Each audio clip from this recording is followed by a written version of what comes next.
Our spirit wasn't right. Our energy wasn't right.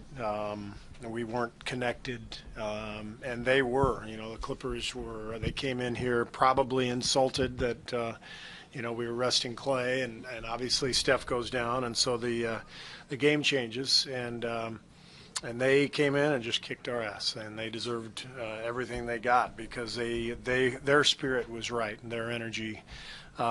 I thought the whole game changed in the first part of the third quarter when we just kept fouling. All we talk about every day defensively is not reaching. Playing with verticality and making people score over the top of us. We're a great shot blocking team, and we had one reach after another. We were really undisciplined tonight, and we lacked focus. And obviously, I'm the coach, so that's on me. I've got to do a better job preparing the team to play. But I just didn't like the way the game unfolded with our lack of energy and actually it was like a negative energy, and I haven't seen that often with this team, over the last few years. And so tonight was a bad night.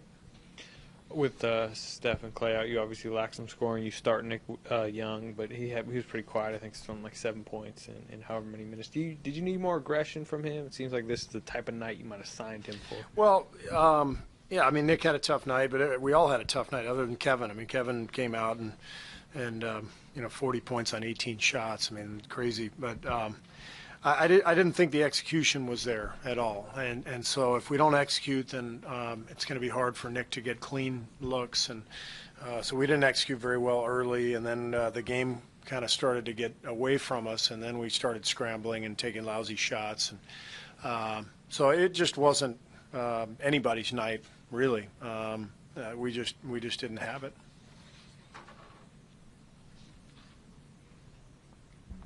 I know you're switching defense, you switch everything, but it looked like they did a lot of the same thing with Williams, just get an early switch and then have him attack it. Is there a way to avoid that, or was it just the personnel you kind of had to use tonight? Well, we blitzed him a few times, and he beat the blitz too.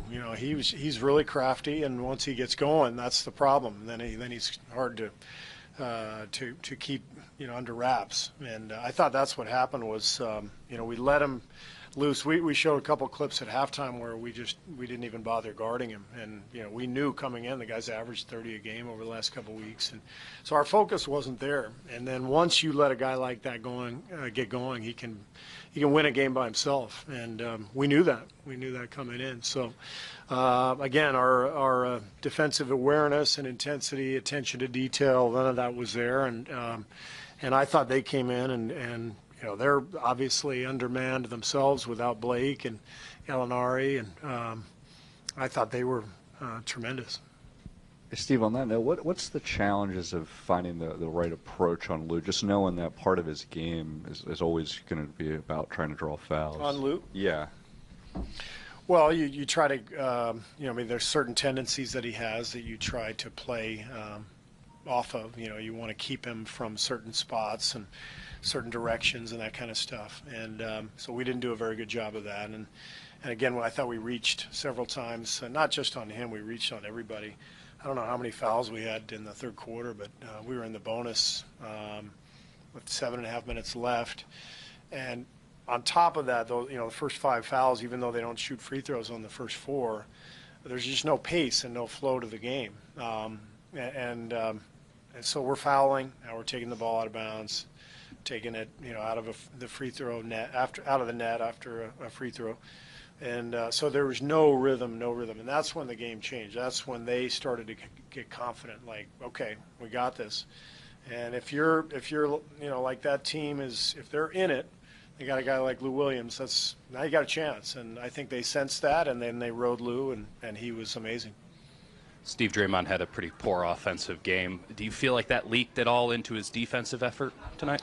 I thought it was a tough night for all of us. Draymond is always a key to our defense, and our defense the last 5 games has been bad.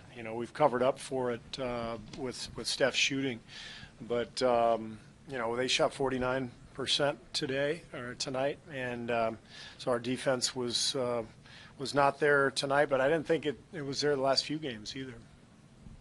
Coach kind of lost, and Lou is a strong performance by Durant and a milestone. Can you just talk about both those things? About Kevin's game, yeah, he was amazing. I mean, 40 points on 18 shots. That just doesn't happen. So it's great to get him back. But obviously, bittersweet with the loss. But great to have him back. And that was probably the bright spot in the game was that, he looked healthy. He looked fine. He moved well, obviously shot it well. So hopefully now he'll be okay for the foreseeable future. Reaching that milestone. Guys like that, guys like Kevin, once every few months, Raymond tells us there's another milestone and there's another one. I don't mean to downplay it, but he's one of the all-time greats. So there's going to be another one in a month, and Raymond will tell us about it, and everybody will cheer. And he's Kevin Durant. I mean, it's just, but that's 20,000, second youngest. Who's the youngest? 20. LeBron. Not bad company. Coach, it seems like the guys who get these extended breaths, when they come back, they come back pretty sharp. Is there any plans to try to probably have Clay sitting out a little bit longer? After the way tonight went, no. We'd like to get him back in Milwaukee. Steve, with Kevin, with the minute restrictions, is he going to be off that moving forward? How did you kind of see that play out tonight?